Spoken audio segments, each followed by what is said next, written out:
SuperTalk Mississippi media production. This is Gerard Gibert, and thank you for listening to MidDays here on SuperTalk Mississippi.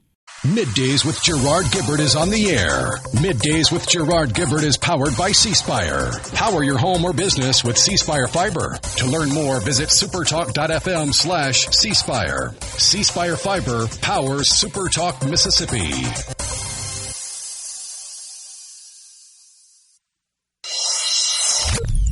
Get ready to go beyond the headlines and join a meaningful conversation with people from around the state.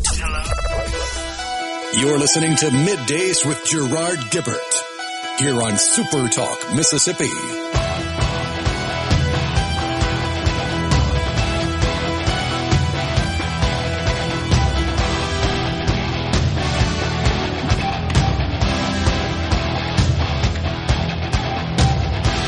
I have too many things in front of me. It's that kind of day. Good morning. Welcome to MidDays on SuperTalk Mississippi on a beautiful Wednesday morning. Dave Hughes here, Rhino, over in the box as he always is. How you doing this morning, buddy? Howdy, howdy. How is life on this most beautiful day, which is, of course, Hump Day? There it is. And I have never been happier to hit a hump. And I think most people can say that most weeks, actually. That's kind of the trend recently, and I don't see anything that's going to change that anytime soon. Does it feel like the days are getting longer and shorter at the same time, or is it just me? It's not just you. It does feel like we've hit that part of the summer where we're beyond tired of the heat. So it's just like, all right, let's just make it to sundown. And then maybe we'll get to go to bed when it's 80 degrees. Yeah, and the problem with that, of course, is we can't wait for summer to be over so we can start complaining about the cold. Oh, that's why you'll never hear me really complain about the cold unless I've got to be out in it and I'm going to have to wind up getting wet. You're not going to hear me complain. I can always add layers. I can only get so nude before the police get involved. The police, the clergy, your neighbors, a lot of people will get involved if you start going too far in that direction, I'm afraid. I got a great show today coming up in the next segment. Douglas Carswell joins us. Always enjoy talking to Douglas. Got a lot of interesting things to cover with him. Leah Long with some good news about small business coming up in the 12 o'clock hour. We'll be talking to her. Been watching Aaron since we talked to Colonel Cross yesterday. All the models, to me, look like this thing's just going to curve up into the Atlantic. Yeah, there's a couple of them that are saying it's going to go to the Gulf, but it's not many. No, there's always a couple. There's always that one or two people in the crowd that are like, run, dig a bunker. Yeah, but no, that's not the case. What we do have to keep an eye on, though, that's not getting a ton of coverage yet, because everyone's watching Aaron. It's our first big hurricane of the season. There are not one, not two, but three tropical waves in a line behind Aaron that have come off the African coast. One or all of those could develop into something as well. They might all curve up into the North Atlantic. We might have one of those come in the direction of the Gulf, though. So we are definitely at the time of year where we have to keep our eyes peeled, because these things are coming from all directions. Well, no, they're all coming from the east is where they're coming from. And any one of them could potentially be a problem. But right now, I think we're in pretty good shape. So don't buy into the panic mongers saying that we're in major trouble. You look so sophisticated sipping out of your mug, by the way. My tea. You didn't have your pinky extended. That was the only fault I could find in your form. But that's how you signal you have syphilis. And I do not, so I don't raise my pinky. That's an excellent point. Hadn't really thought about it like that. That's the origin of that Victorianism, is if you wanted to signal that you were frisky, but beware, you raised your pinky. You might get the tiny germs if you come in this direction. Yeah. That also explains why that always had such a derogatory negative connotation to it. Yep. From the origins. It does make you wonder how many things we do and say every day that we have no clue why and when it started. That's a great example of that. You're just spreading information and I don't know, possible some self-consciousness in some folks out there. Oh, yeah, there's somebody right now going, I always lift my pinky. Oh, no. I thought it was fancy. Well, depends on your definition of fancy, I guess. Rhino wrecking lives left and right. He's really good at it, by the way. It's one of the many things I admire about the man. He knows how to wreck someone's day in a very nice, informative way. And that's what you need to do. The situation in D.C., let's mention it just very quickly here. They've got National Guard troops stationed around the National Mall. You have people in Washington now filming videos with the military on the streets, and they're out in the streets going, this is incredible. This is so great. It's so quiet. It's so peaceful. I haven't felt this safe in years. Meanwhile, the Democrats are running around screaming the word authoritarianism over and over and over. Want to clarify. And you got the dude with the crazy hair that I'll never learn his name because it's way too weird, talking about how he fears climate change more than crime.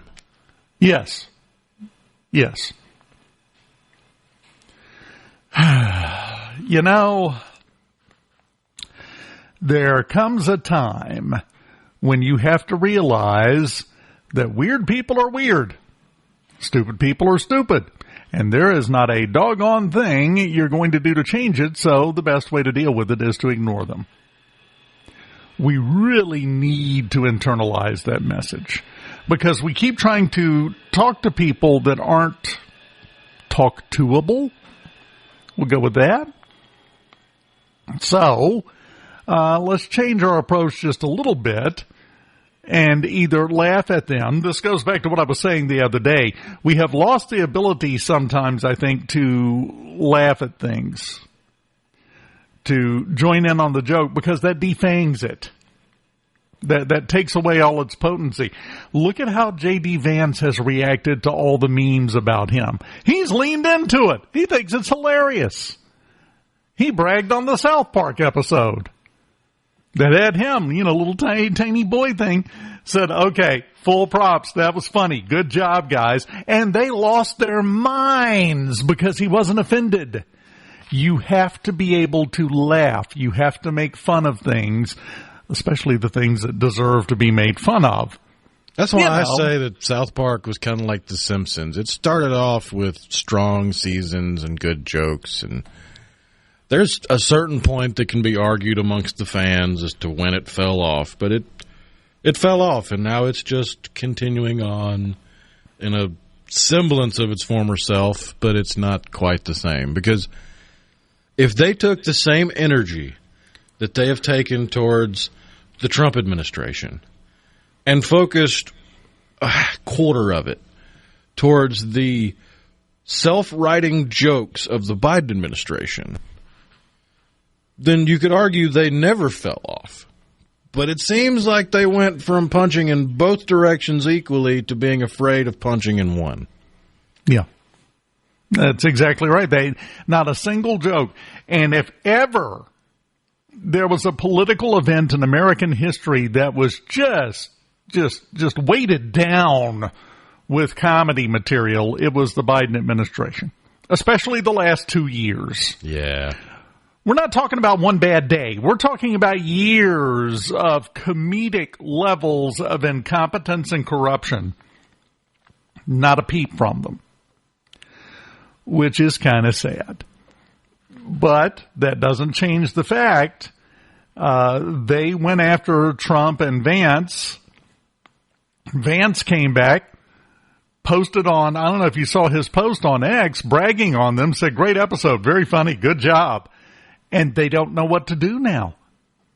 They have no idea how to handle that and how to respond, because they're geared for one reaction only. And when they don't get it, it pulls the rug out from under them. So we have to learn to, number one, appreciate jokes at our own expense.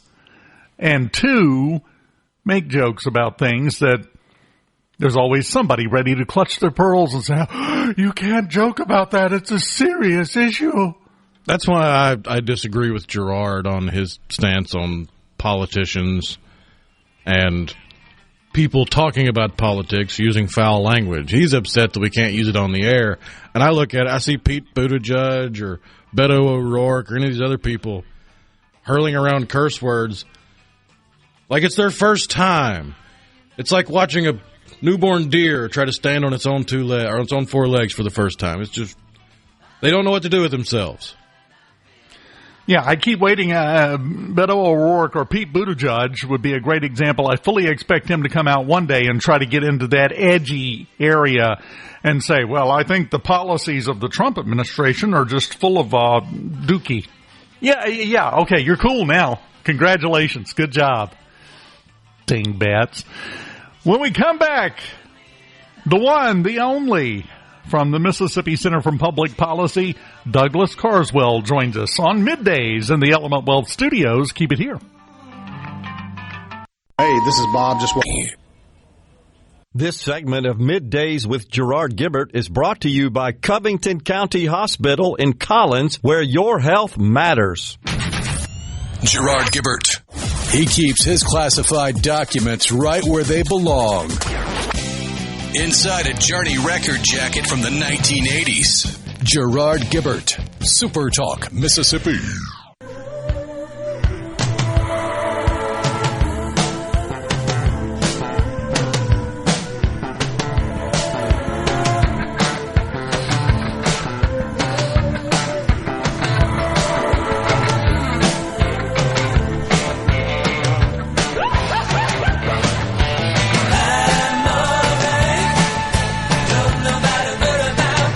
Welcome back. Super Talk, Mississippi Middays in the Element Wealth Studios. Dave Hughes here, and joined now in the big chair by the head of the Mississippi Center for Public Policy, Douglas Carswell. Douglas, good morning. Welcome back to the show. How you doing? Dave, good morning. Good morning, Mississippi. It's wonderful to be on your show. Thank you.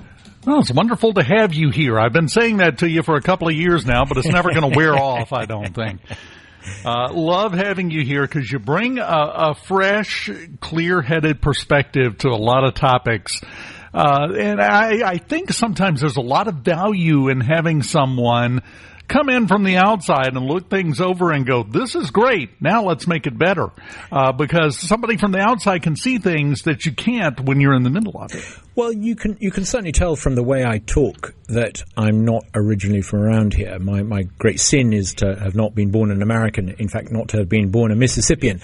But let me tell you, as an outsider, I think Mississippi is doing some great things at the moment. It is in great shape. There has been more economic growth in the past 5 years since I arrived here than there was over the previous 15. Now, I'm not saying it's all entirely due to the quality of the British immigrants that are stimulating the economy, but it's actually because your state leaders are doing some really, really smart things. They're cutting taxes. They are removing red tape. They are attracting inward investment. So Mississippi is on a roll. And I think people in Mississippi should take more pride in the fact that their state is no longer bottom of the class. We're doing some great things, and it's awesome to be part of it.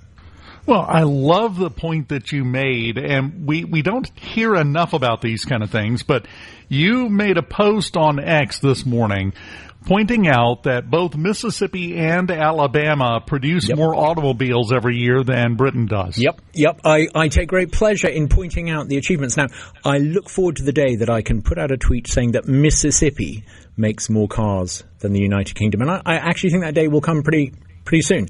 Why? Because energy costs are low here, because the free market reforms that we're seeing under Tate Reeves and his predecessors are working. And by the way, socialism, which they're doing in Britain, sucks. And that is why the per capita output of Mississippi is now higher than that of Britain. And here's a real clincher. By the end of this year, the economic output per person in Mississippi will be higher than that of Germany. Now tells you that I think our state leaders are doing some things right. There's a lot more we can and must do, and we can talk about that. There are many obstacles to success in the way, but actually don't beat ourselves up. We must reject 40 or 50 years of Hollywood indoctrination to think of our state as somehow being something to be ashamed of. Take pride in Mississippi. If every state had done as well as Mississippi over the past 5 years, America would be in much better shape. I think, and you bring up a great point there, because I think a lot of people, when they hear about the mass media programming people to think a certain way or to push a certain message, we think about other issues and other areas, but that's a very real one, because pretty much my entire life, everything that comes out of Hollywood and most of the mass media says that Mississippi stinks. Tell me about it. When I moved here and I told my friends back in England I was moving to Mississippi, they thought of all those Hollywood movies that portray the state in an unflattering light because of events that happened before most people in Mississippi were even born. And I think that is just an absurd way of thinking about our state. We should think about our state as being the state where Amazon Web Services invests $12 billion, where Nissan builds its new models, where young people are wanting to come to rather than to leave. And this is, I'm not a propagandist for the state of Mississippi. I'm not obliged to say anything nice about any politicians in the state of Mississippi. I'm not aligned to any political party. But this is the truth. Mississippi is on a roll, and it's on a roll because we're getting these big policy questions right. The issue is, do we carry on with this, or do we sit on our hands? That is the best possible lead-in to a subject you and I have batted about many times, but we're going to take another swing at it. The issue of school choice. Have you seen any movement in terms of the attitude towards that? And is there any chance we can finally actually get something accomplished in this area this coming legislative session? There's real momentum now. Those of you who didn't have the great privilege to be at the Neshoba County Fair may not have heard the speech given by our Speaker, Jason White. He's been in the job for a couple of years now, and he clearly wants to see Mississippi continue the upward trend.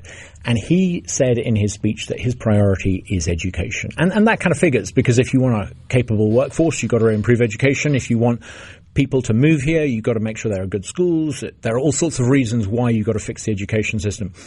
He made it clear that school choice is his priority.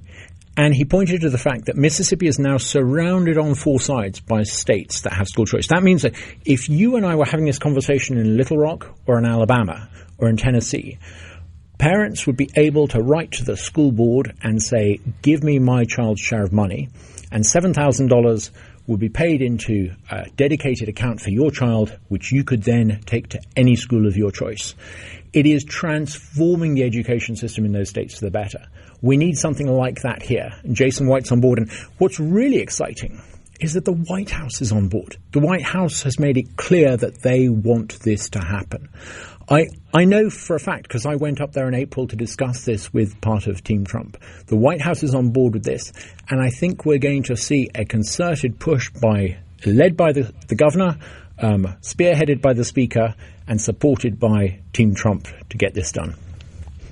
Well, and there are a lot of misconceptions and a lot of bad perspectives on the concept of school choice, which I think are used to battle against it.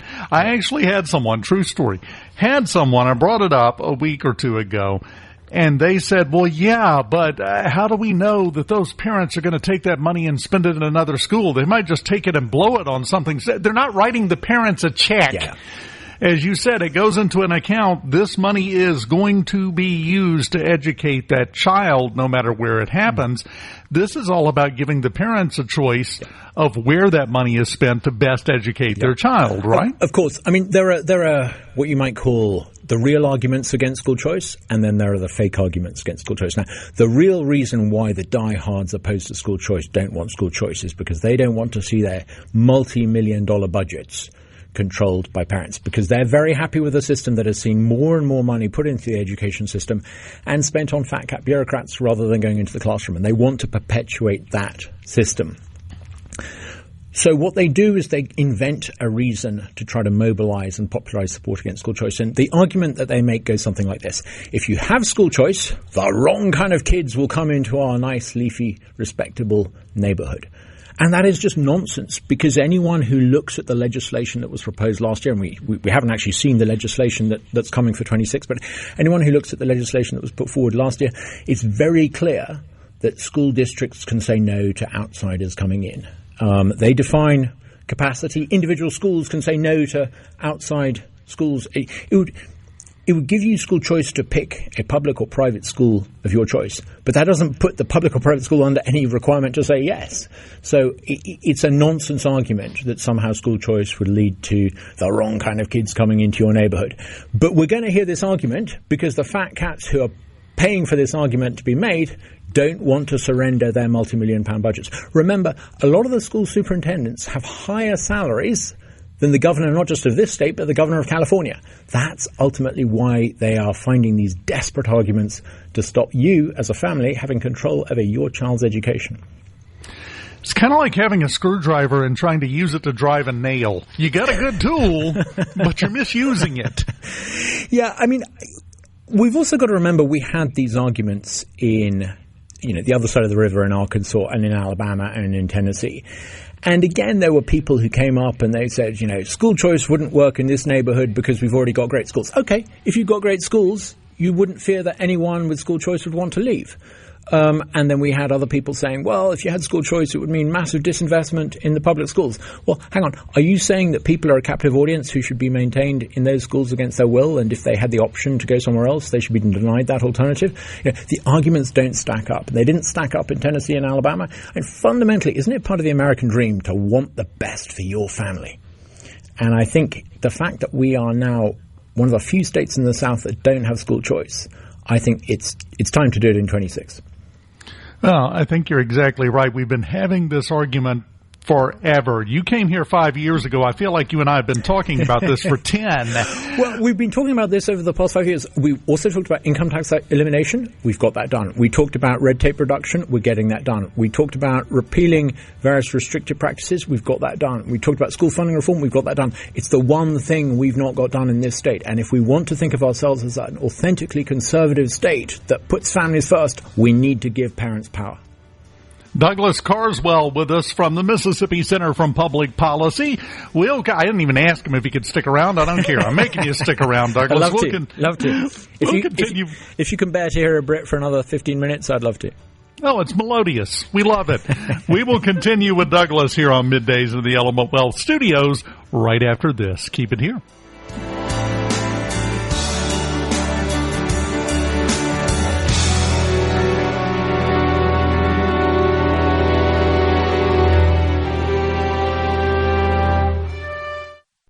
From the Mississippi, matter most to Mississippians. Gerard Gibert, Middays with Gerard, SuperTalk, Mississippi.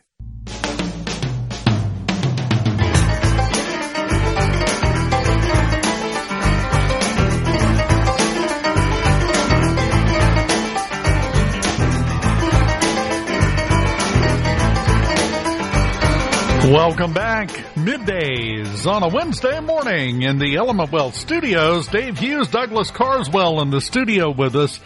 And I want to go back and I want to see if I'm just imagining this, but we were talking about school choice and the arguments for and against. The arguments for, to me, are pretty clear, pretty substantive. The arguments against, maybe not so much. The opposition to this that we have seen over the past few years in the legislature, is it just me or does that have some similarities to the opposition against bringing back the citizen initiative process in Mississippi? Because both of them involve the choice of the people instead of the ones in charge. Yep. It's often the same people, often the same institutions who are most reluctant to change. There's a tendency in Mississippi for people to be so nice to people. They don't want to point out who the awkward squad are, but I'm going to be an outsider and say it. Sometimes the Senate leadership has not led on things like income tax reduction, has not led on things like giving voters the right of initiative. It has not led on school choice. And I think we need to ask why, and I think we need to question this. We need to bring it out into daylight. sunlight is the best disinfectant. And if we see a small group of people in an institution repeatedly trying to stop Mississippi from making the changes it needs to make, we need to ask why, and we need to question why, and we need to ask, are they really prepared to run as Republicans but to fight Donald Trump on his flagship policy for Mississippi, which is school choice? Are they really willing to defy ordinary voters by denying them a ballot initiative? Often when the handful of people that maneuver to kill these reforms do so, they get away with it because they say it died in committee. No. They intentionally killed it in committee in the Senate. Now, the question is that going to change in 2026?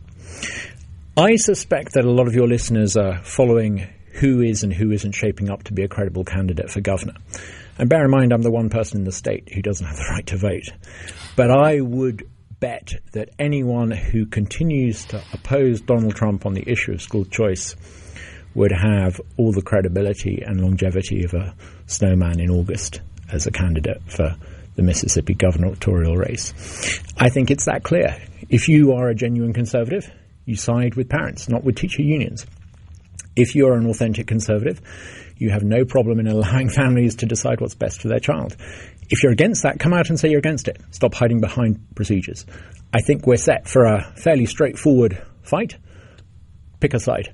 Are you on the side of the progressive teacher unions, or are you on the side of Mississippi families and Donald J. Trump? I would even phrase it more simply. Douglas, are you on the side of the people or the government? Yep. Pick one. Yep, absolutely.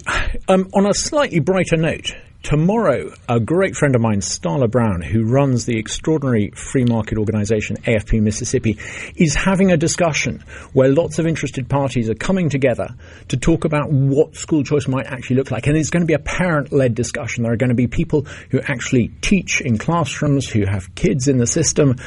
And it's happening tomorrow. And I'm not sure if I'm meant to say this or not, but I think it's open to anyone. So, if you want to find out more, there's this great event that I'm really excited to be attending, run by AFP Mississippi in downtown Jackson. And that's just the sort of conversation we should be having. Let's work out the details. If there are good people who are concerned about some of the details, great. Let's try and build a consensus. But I think this has to happen. Yes, and I actually had Starla on the mornings show a couple of weeks ago to talk about that. I believe there's also lunch involved. Well, there's no such thing as a free lunch, but the fact that it's an unbilled lunch means that I'm certainly going to be hanging around. Never say no to a free lunch. No, never. That's a rule of the universe, I think, or it should be. I hope I haven't suddenly, as a result of saying this, caused Starla to have a sudden influx of vast numbers of people, so there'll be more people than food, but maybe that would be a good problem to have. But I think it's going to be a great event. If you're really interested in these things, I think come along. I hope Starla doesn't mind me saying that.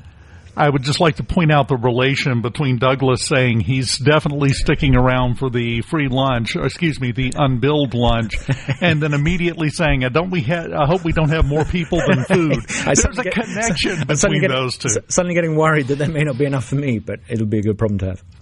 Yes, it will. We want to pack that place out because these are the conversations that need to happen, and they need to be widespread. All the sides need to get in a room.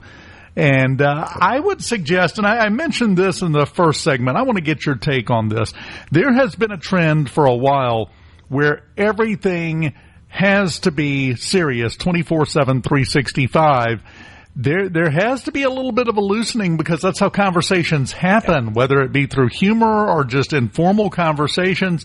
We need to quit treating everything like it's the end of the universe. Yep. I think. What's your thoughts on that? I totally agree, and I think what's interesting and what's really impressive about what AFP has done is they've worked with people who traditionally would probably vote one way and not the other, and they brought them together, and they're bringing together pastors and educators who see this not as a political thing, not as a Dems versus Republicans, or they see it for what it is. How do we collectively make sure that kids in Hinds County and in Mississippi more widely get a better education? And when you start approaching the problem pragmatically like AFP is doing, I think you can build a consensus from surprising sources. Well, and certainly we hope that's going to be the outcome of this when the session starts in January, because it's time to see some movement on this issue. Absolutely. And you can tell that I think change is coming because of the sheer desperation of the progressive teacher unions. I mean, they're putting out nonsensical attacks on people like Speaker White and state leaders. So I think they're cornered, and they'll go down fighting, but I think they'll go down. Question is, who in the Senate wants to go down with them? Yeah, as our resident expert on Britain, you've now been given that title. Congratulations. The vice president making a trip over there. And I don't know if you saw this. He has criticized the lack of free speech in the UK right now, and I think it's hard to argue that he's doesn't have a point. He's right. He's right. I mean, I'll give you. I tweet very often. I think I would have run the risk of being arrested for saying the things that I say routinely here in Mississippi on social media if I was saying them in the UK. I suspect actually, if the police went through J.D. Vance's tweets, he may be subject to a visit from Her Majesty's Constabulary. Free speech is in retreat in Britain, and it's great to have an American leader go there and highlight these things. It's very embarrassing for the British government, but if you're going to behave like the dictator of a banana republic, you deserve to be embarrassed. So kudos to J.D. Vance. I hope Britain listens.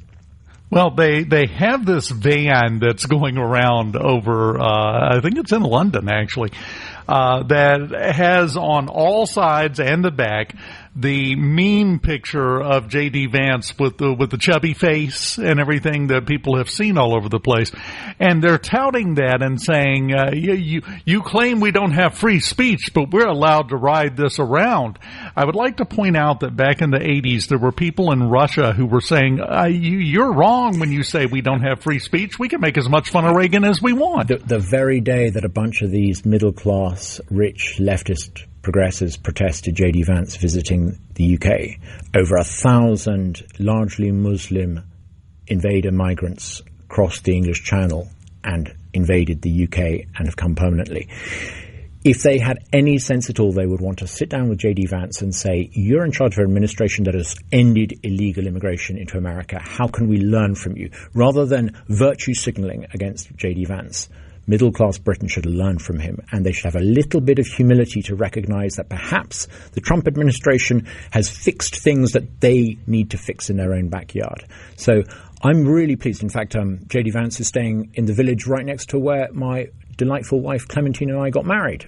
It's in the Cotswolds. It is a beautiful part of the world. I hope many Americans will visit it, but I hope that Brits will have the humility to recognize that actually there are things they must learn from this administration. Let's see. Ending uncontrolled mass immigration, I think, is the single most impressive achievement of this government, and I wish the British government would learn from them. I just want to get some clarification here, because you're talking about unchecked. From my perspective, the outside perspective, it's not even that it's unchecked, it's welcomed. They seem to be ushering them in as fast as they can get them across the channel. So I think step one is kind of simple. Close the door and then start working from there. Yeah, I mean, the British government has allowed in the past 2 years nearly 3 million people to come into the country, mostly unvetted, many of them Islamists. They are creating a huge problem for the country's future. And unless they address it, Britain really will become a third world country. Import the third world, become the third world. That's how it works every time. Yeah. It's a corollary of the old expression, you are what you eat. Yeah. You take in too much, that's what you are. Yep. Douglas Carswell with the Mississippi Center for Public Policy is getting too close to lunchtime, so we're going to let him go. We know his priorities. Thank you so much. It's always a pleasure to be here, and thank you for listening, Mississippi. Anytime, Douglas. We'll be back in the Element Wealth studios right after this. At Fillmore Buick GM, Middays with Gerard. Good for America. Good for fans of justice and truth. Good for us. SuperTalk Mississippi. This is what we stand for.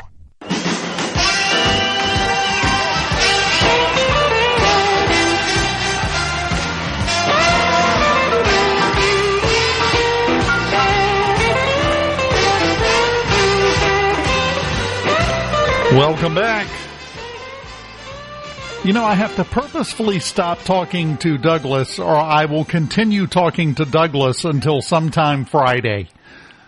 We'll both get tired, we'll get cranky, it might get even more interesting then, but always enjoyed talking to Douglas Carswell, doing some fantastic work and bringing a great perspective to the state of Mississippi. If we're talking about perspective, by the way, the Not Fall Camp Tour going on from Sports Talk Mississippi every year. Today, Two Brothers Smoked Meats. That's where they're at. They'll be talking to Jeff Levy, Zach Selman, Brian O'Connor, Chris Jans, everybody. They'll be talking to everybody. Lots of giveaways, everything else brought to you by Pearl River Resort. You can go to pearlriverresort.com for more information on that. And then tomorrow, they're going to be in Sturgis, Mississippi for the Little Sturgis Motorcycle Rally. How long can you keep calling it little when it keeps getting bigger every year, Rhino? Well, as long as there's still Sturgis being huge until you overcome it, but you're still technically Little Sturgis. Yeah, but there's a difference between little and smaller. But that doesn't look good on a T-shirt, so right. You can't go with smaller Sturgis. That sounds like, something you go see a doctor about. Little Sturgis, yeah, it's catchier. I get that. We have a lot of interesting things going on, but one thing that is just now starting to get coverage, have you seen the flooding in Chattanooga? Mass media, mainstream media, not talking about it much this week. They are having massive flooding problems just north of us, Chattanooga, Tennessee, northeast. And I'm talking water over your head. I think it's the fatalities are up to 3 now. 3 people have lost their lives in this flooding. It's a serious issue. They had a system that moved in and just stayed and dumped rain after rain after rain, and they're dealing with that issue right now. This morning, they're still doing search and rescue. So 6.5 inches of rain in a day. Yeah, that's a lot of rain in 24 hours. I'm pretty sure it was a little less than 24 hours that fell in. We focus on, we started the show talking about Aaron and the tropical waves out in the Atlantic, and we tend to not pay a lot of attention, or as much attention, I should say, to weather events that don't have a name. We've been trained that way. Winter storm, Le Boo-Boo. I had to get it in at least once a day, right? That's why they started naming winter storms. It's cold and there's a storm coming. That's all it is. But they name it because people don't pay attention if it doesn't have a name. They don't notice. I saw a post on X yesterday about a serious flooding event that happened down in the Baton Rouge area in 2016. I remember this. It was a very similar situation, but it was just one of those cases where a storm cell settled in and just dumped buckets and buckets of rain in one location, and they had severe flooding problems. Didn't get a lot of attention. Why? It wasn't named, so therefore it wasn't a special event. It's not taking away from when a named storm of some type causes problems, but there are other issues that happen as well. I just feel like, Rhino, check me on this, that is a great example of just how shallow we have become as a society. I think another example would be the media's use of the term 1,000-year flood. No. Not realizing that the vast majority of people listening or watching will take that at face value and not at the statistical value that a 1,000-year flood means that the likelihood of that flood happening at that location is 1 in 1,000. Yeah. The U.S. is big enough to have between 50 and 100 1,000-year floods a year. Yes. And never mind that if, let's say we have a once in 1,000-year flood this week somewhere, and then next week in the same place We have another one they call a once-in-a-thousand-year flood. Well, if you divide it in the middle, there's a 1,000-year period on either side. Just because they happen close together right at the border doesn't mean that still doesn't apply if you want to look at it in that literal term. But you're right, it's a statistical term. It's not literal.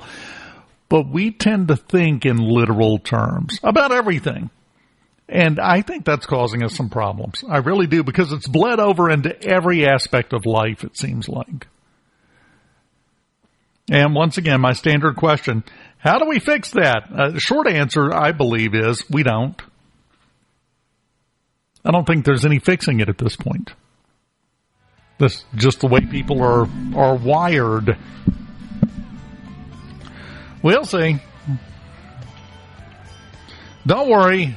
Things will get worse before they get even more worser. Just remember, keep your pinky down while you're drinking from your fancy mug on the camera. See, you've gotten valuable life advice already today. We've got news from Fox News, SuperTalk Mississippi News, and then hour number 2 of Middays in the of Middays with Gerard Gibert is brought to you by the Mississippi Business Journal. Visit msbusinessjournal.com. Scott Coopwood, publisher and president. And now, another hour of the talk that keeps Mississippi talking. Middays with Gerard Gibert. Begin your transition now. Now on Super Talk Mississippi.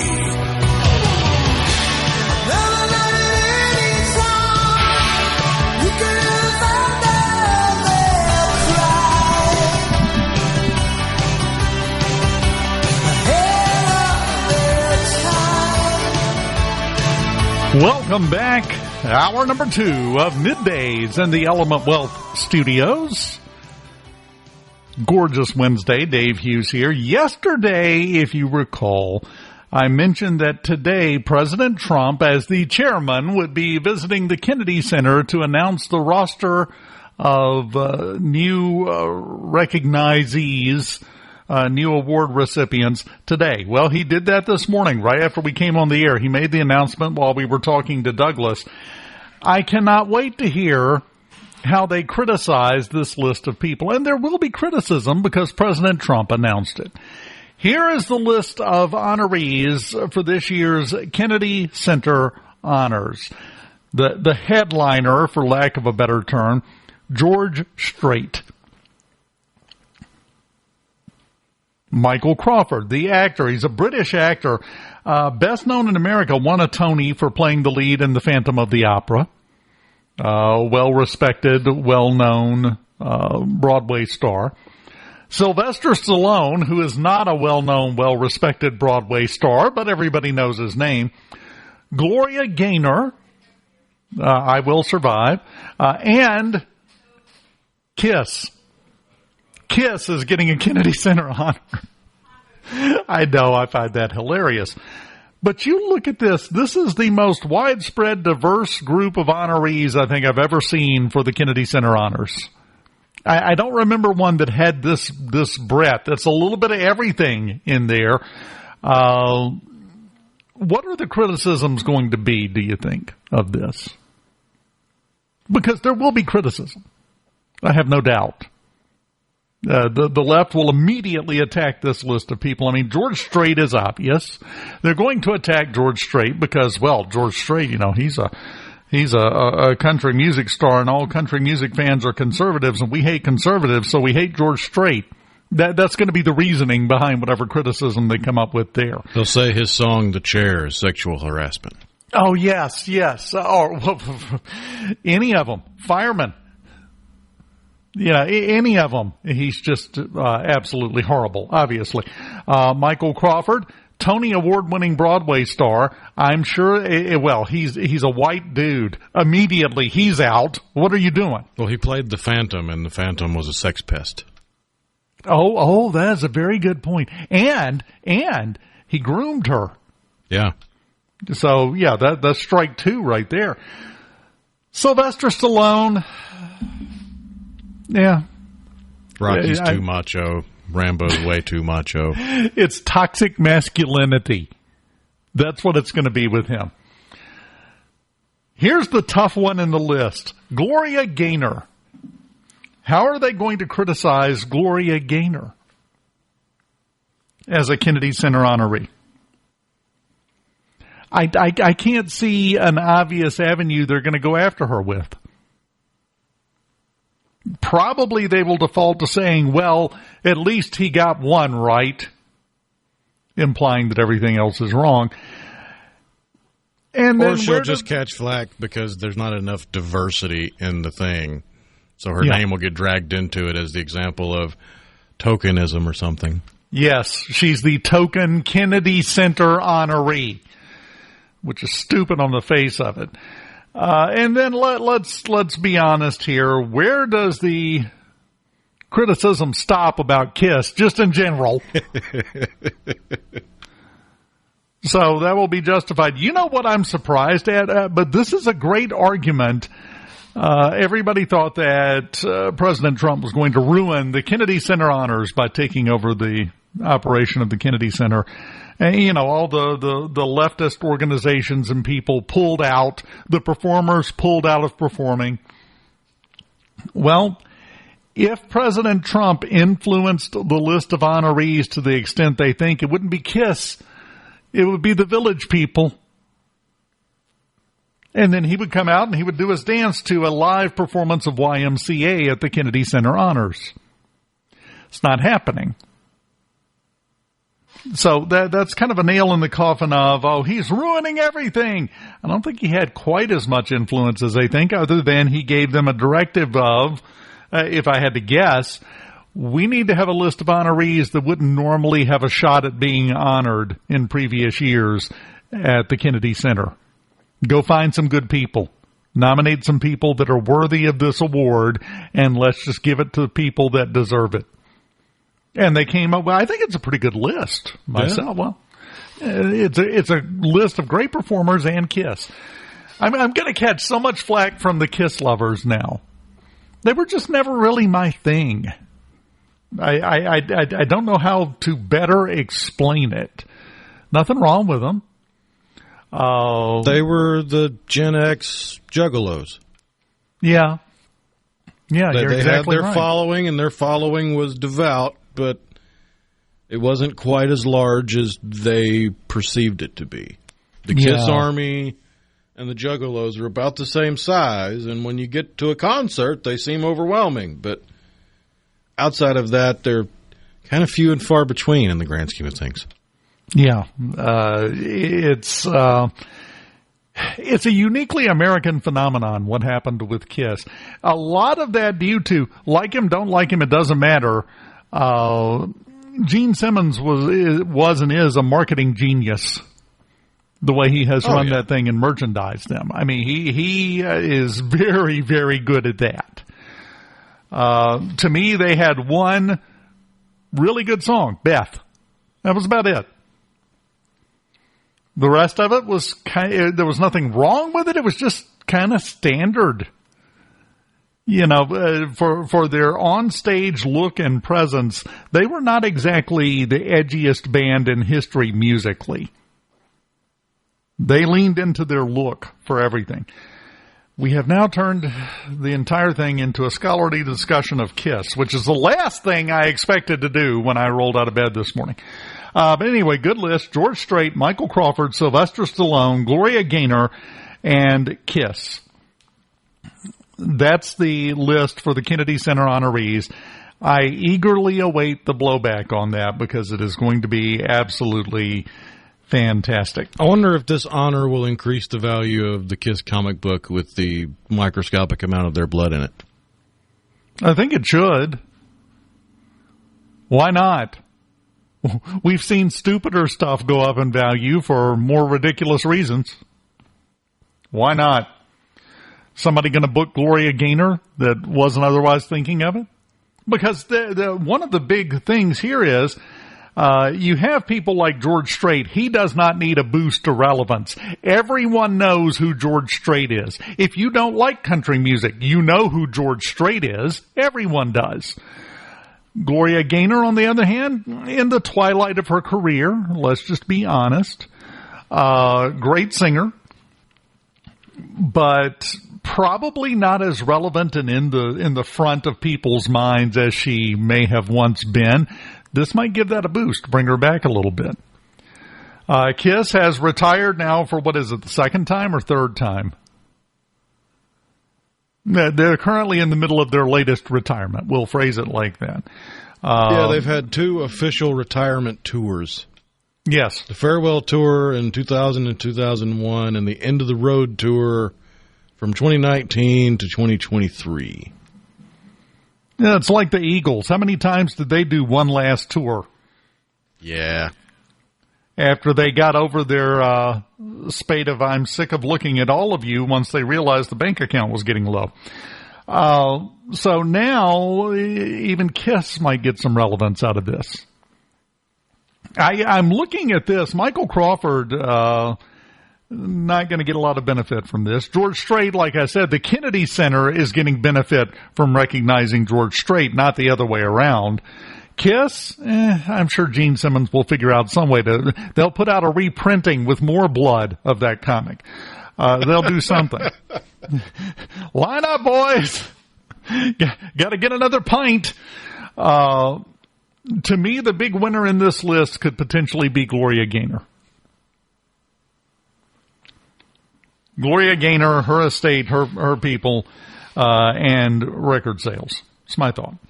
I assume I phrased it that way. Is she still alive? Oh, yeah. I thought she was. I think I saw her performing not too long ago. She'll be celebrating her 82nd birthday on September the 7th. And still knocking it out of the park and hitting long, high notes. You know, the kind of notes you and I have never been able to hit, even when we stubbed our toe in the dark really hard. We continue on a Wednesday morning in the Element Wealth Studios here on Middays right after this. Keep it here.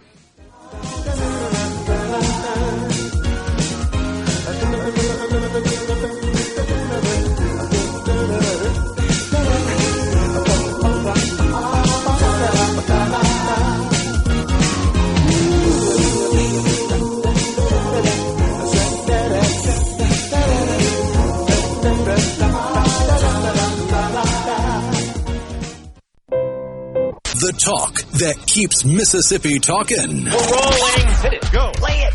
Middays with Gerard Gibert on SuperTalk Mississippi.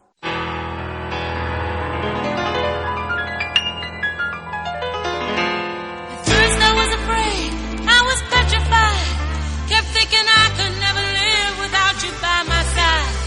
But then I spent so many nights thinking how you did me wrong. And I grew strong, and I learned how to get along, and so you're back from outer space. I just walked in to find you here with that sad look upon your face. I should have changed that stupid lock. I should have made you leave your key. If I'd have known for just 1 second you'd be back to bother me. Oh, now go, walk out the door, just turn around now, 'cause you're not welcome anymore. Yeah, I'm just letting it play.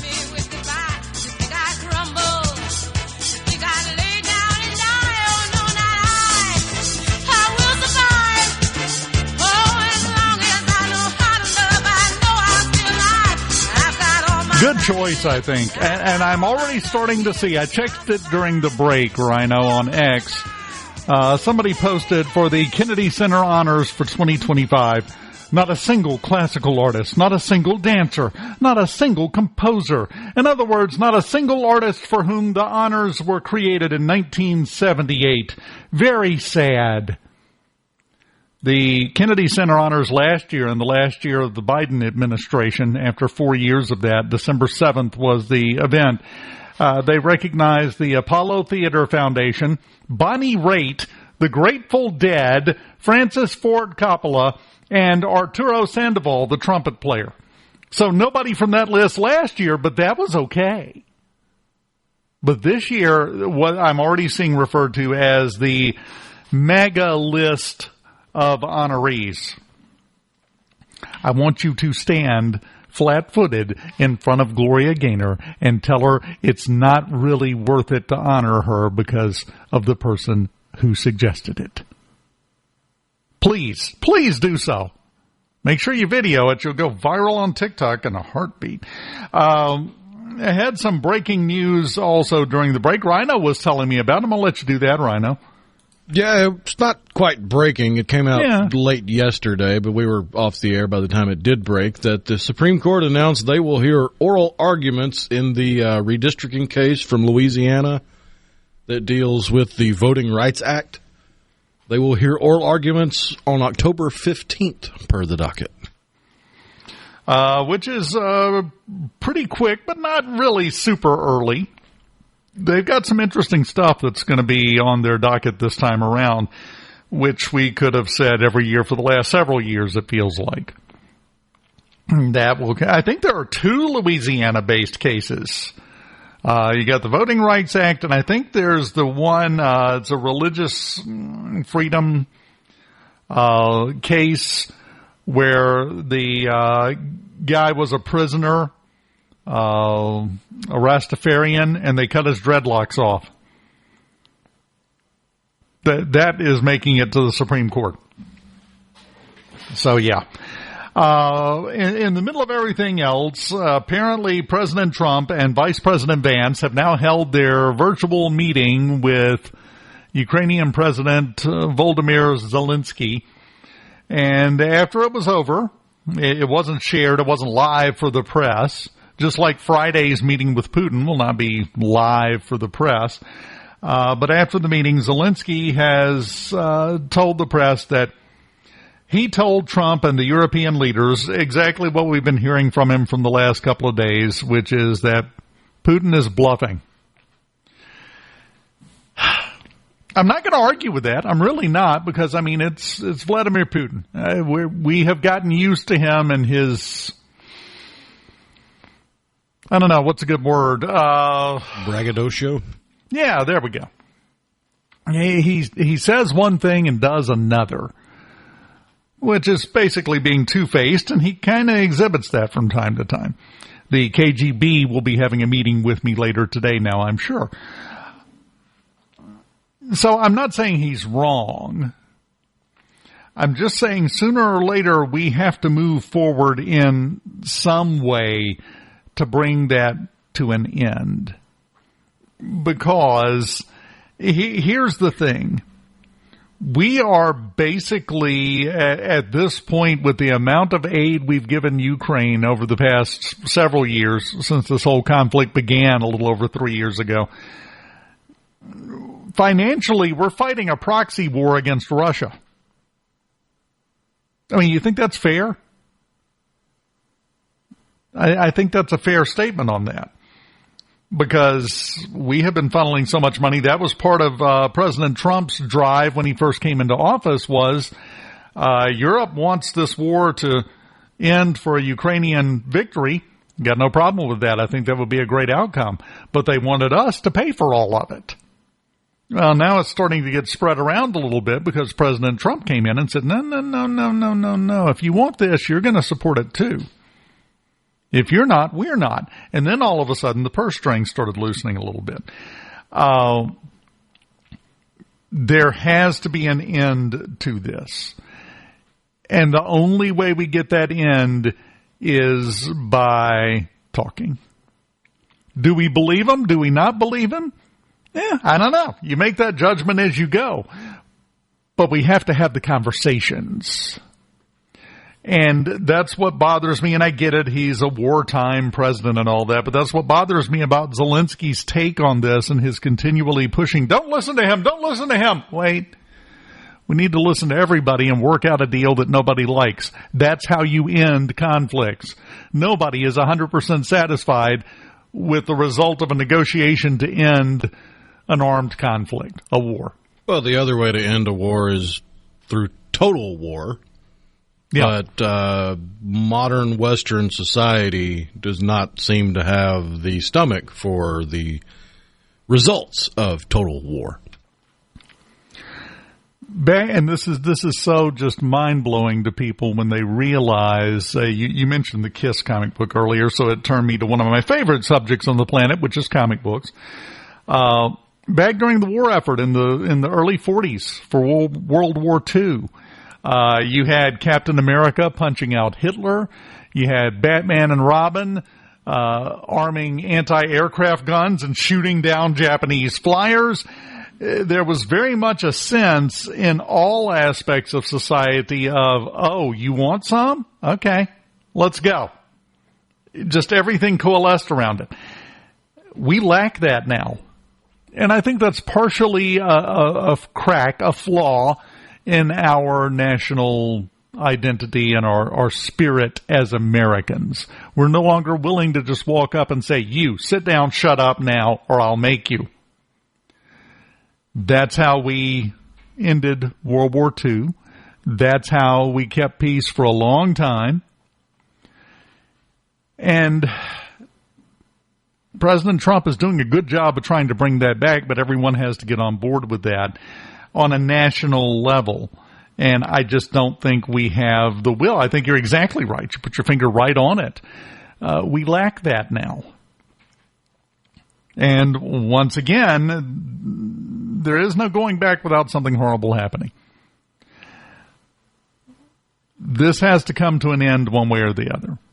President Trump has been very clear since before he won the election that he wanted all the killing to stop, all the people to stop dying in all of these conflicts. He's already ended multiple ones just in the first 6 months plus a week or two.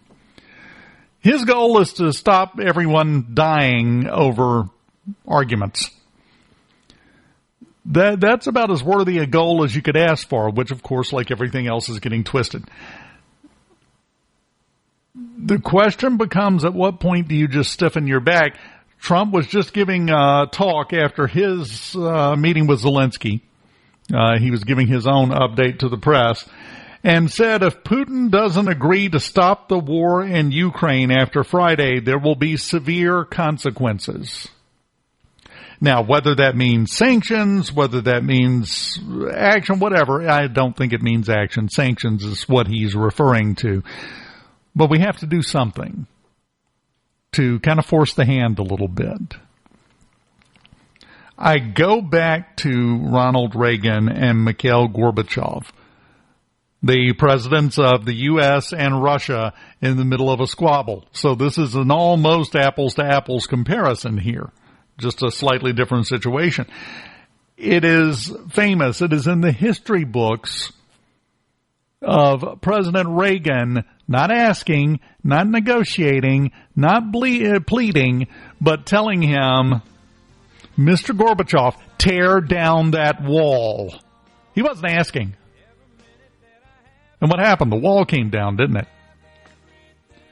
That's the kind of spirit we have to get back to if we want to get things back under control. I think President Trump is doing a great job of it. We just need to do more of a great job of it, in my opinion. The Element Wealth studio is packed full of all sorts of stuff today, as you can tell, from Kiss to Mikhail Gorbachev. We're covering ground at a rapid pace. Stick around and try to keep up. I'm not sure I am, but we're going to do our best. We're live in the Element Wealth studios.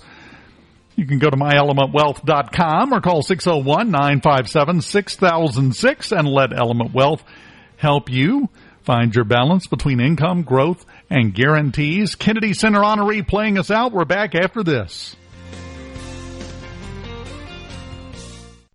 From the SuperTalk.fm. Ready here.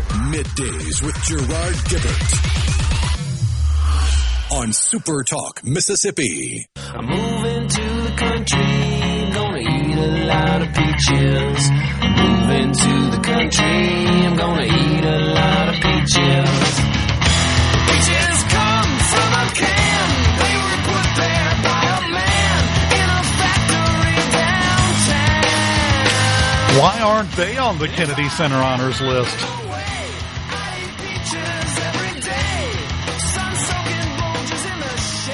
Peaches come from a can. In fairness, if you had President Trump announcing that the presidents of the United States were being honored by the Kennedy Center, I don't know that he's aware that there's a band named Presidents of the United States, so he might have thought he was getting honored. It's even more reason. Come on. The entertainment value alone. It would have There's been a also funny post-interview. There's also a non-zero chance that former President Biden would get confused and show up. I'm here for, the thing. And then we would just be off to the races. Interesting thing going on, and I'm sure you've heard about it. Hinds County, right up there where you're at, working on the largest solar project in the state. They had a big meeting with everybody attending the Public Service Commission hearing yesterday. The people for it, the people against it. I can see both sides, kind of, and some of the points that they make. But I think you and I are in agreement on this. We need more electricity in the state, especially with things like the Amazon plant coming in. I realize they're providing their own, but that's still indicative of the way things are going. The power crunch is real, and it's going to keep getting more real. We've got to do something. I see everyone criticizing, and no one seems to follow the rules of a good editorial. Way back when, I'm going to brag for a second here. Way back when, all the way back in college, I actually won an award for an editorial because I had an outstanding sponsor, Miss Craig. Oh, she knew her stuff. And she was very clear. A good editorial needs to identify a problem, explain why it's a problem, and then propose at least one solution to that problem. That's three components, three characteristics of a good editorial. I see a lot of people identifying problems. I see a lot of people explaining why it's a problem, but nobody's offering a solution to the overall issue, which is we need more electricity. I'm going to go back to something you and I have talked about plenty of times. Where is the push? Where is the conversation? Why is no one interested in Mississippi getting a second nuclear power plant going? Why? What's the holdup? I mean, we've got Grand Gulf, provides decent amount of power over there. Why can't we do a second one? And I realize it's not it'll be done by the end of the year situation, obviously. Most of the solutions aren't a quick fix. You're trying to plan for the future and trying to deal with problems before they become a worse problem. Why not a new nuclear power plant? I have still heard zero discussion about this. No one talks about it. Nobody brings it up. Why is that, Rhino? Why can we not seem to crack through the shell of seeming indifference and fear about nuclear power? Because Trump's only been in office for 6 months, and that's not nearly enough time to cut through the onerous regulations that for the past 40, 50 years have made building new nuclear reactors cost prohibitive. That is a very good point. Now, having said that, he's eliminating a lot of the tax credits and the grants and everything else that go along with what are called green sources of energy. I would expect he will address that at some point moving forward. But if we wait until that is done before we even start discussing it, or at least bringing it up and bringing it more to the front of the public mindset, we're starting behind. When they do, the time to start talking about it is not once the regulations are changed. The time to talk about it is now, because that helps push the change in regulation. But as a result of those regulations and other reasons, I still think there is some fear associated with nuclear power. Still not entirely sure why.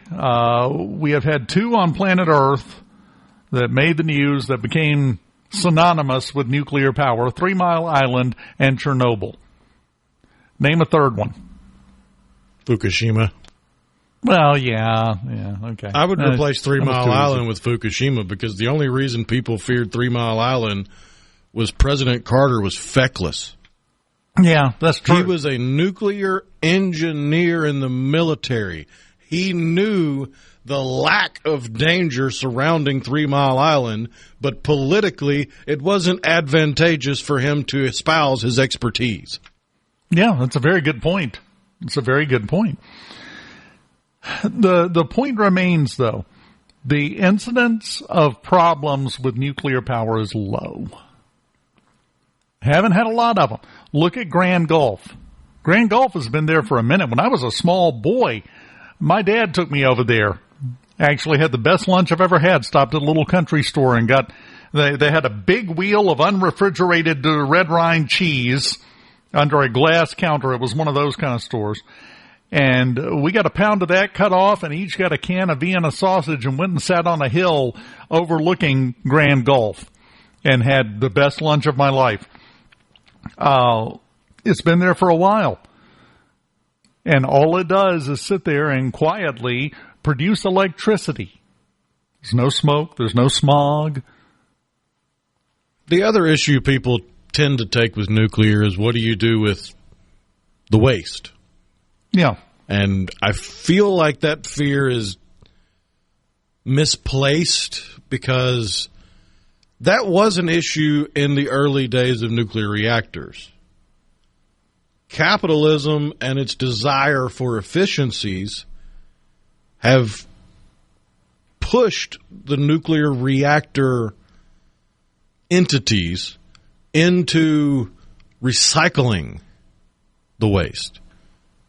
I think it's up to 94% of all nuclear waste is recycled and put back into reactors. Yeah, which was always my question. I knew it had to get there eventually. It's still radioactive, and the radioactivity is what helps generate the power. Why can't you recycle that? And they are, as you said.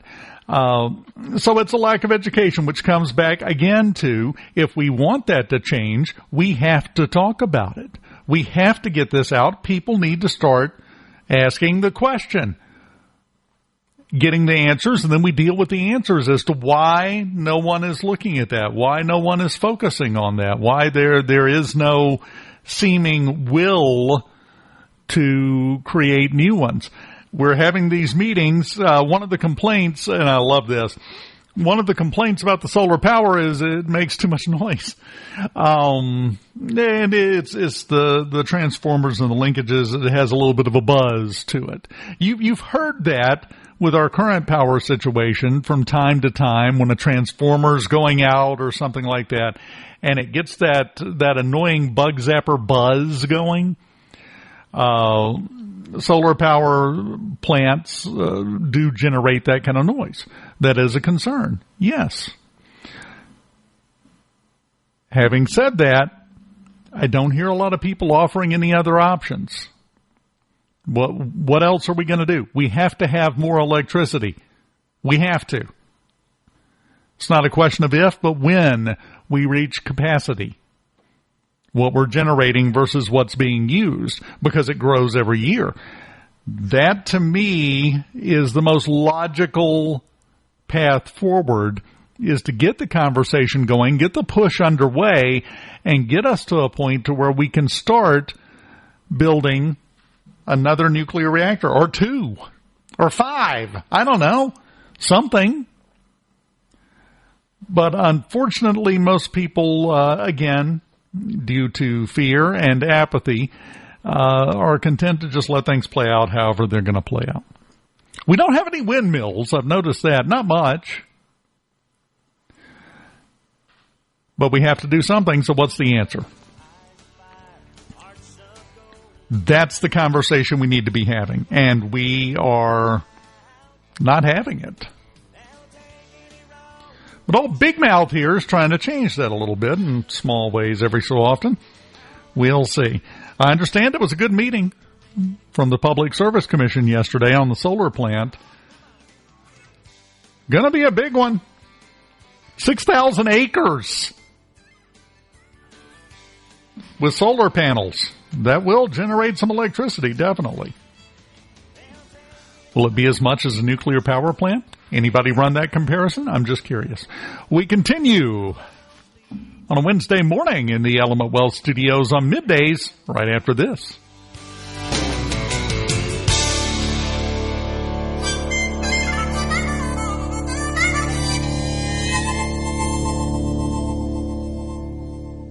Poly up a Mississippi. It's so awesome! Middays with Gerard Gibert. Come on, let's get on with the show! On SuperTalk, Mississippi.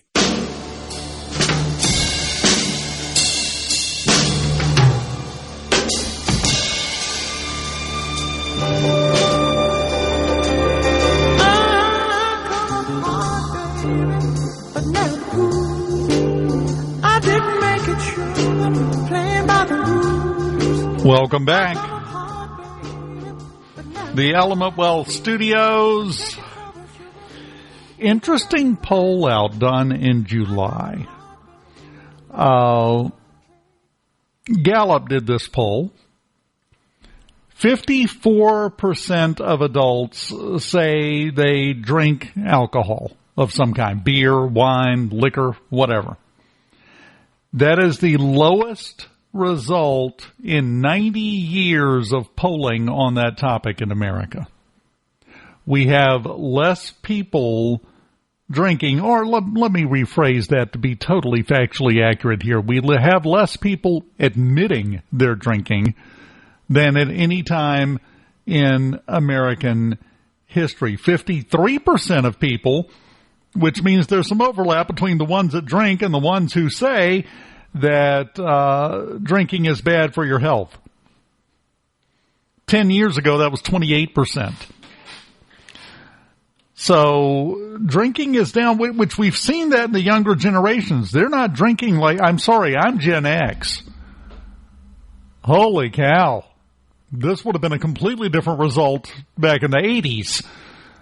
But times change, and there is a massive change in behavior in the younger generations, whether it's around alcohol, whether it's around sexual activity, whether everything seems to be undergoing a massive shift there. Well, the drinking you can pretty much blame, not exclusively, but in large part, on camera phones. Yeah. You can't go out and just get plastered in public without your face being all over social media doing something unseemly. Stupid. The word you're looking for is stupid. Dumb. That was the 80s, and I'm sure you've seen the meme of people that grew up in the 80s saying, I am so thankful I grew up in a generation where there were no cell phones with cameras on them. Because there's no record of the nonsense everyone got up to. So I think you've got some definite factual points there that you're making. What fascinates me is I'm seeing people out of that 54% who do drink, as is always the case, asking, what's wrong? How do we fix this? I would argue there's nothing to fix. And here's why. It's always fluctuated, and while that is the lowest percentage in the history of 90 years of Gallup polling on that question, it's the lowest percentage by only 1 percentage point. We've been here before. Things change. And humanity in general, and the American culture specifically, has trouble understanding that things change back and forth, over and over. 100 years down the road, drinking will be through the roof again. That's the way it works and the way it always works, but everyone desperately wants to change the march of history, and it's not quite so simple as to do that. I would also say that part of it is the younger generations are more conservative. A lot of the younger generation thinks the current far-right people are too far to the left.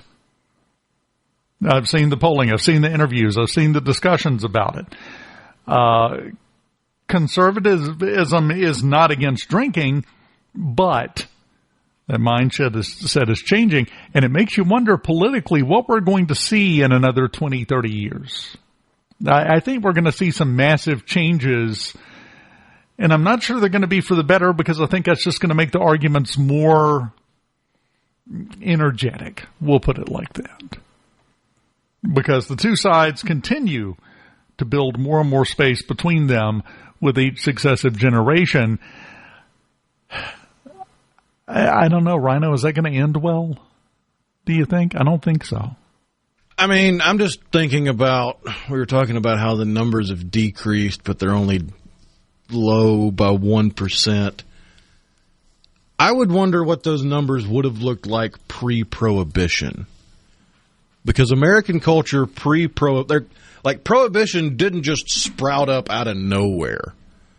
It gained enough momentum because there were enough people looking around at the society at the time going, there's way too many drunks. And they're drunk 24/7. Yeah. I'm not saying I agree with Prohibition, but it didn't just spring up from nothing. There was a driving force behind it, and I don't think even at the most lush America has been in modern history that we've even come close to what the percentage of America was drinking pre-Prohibition. Yeah, I think you're right. I think you're definitely right. We even go back to what we were talking about yesterday from the 60s, the Rat Pack. And people of that era made a career out of being a noticeable drunk. It's changed drastically even since then. So, again, the swing of history continues. Fox News, SuperTalk, Mississippi News, and then Leah Long joins us to start off the final hour of Middays. That's all the way. And now, the talk that keeps Mississippi talking. That's what I like to listen to. You're listening to Middays with Gerard Gibert. Here on Super Talk, Mississippi. Winter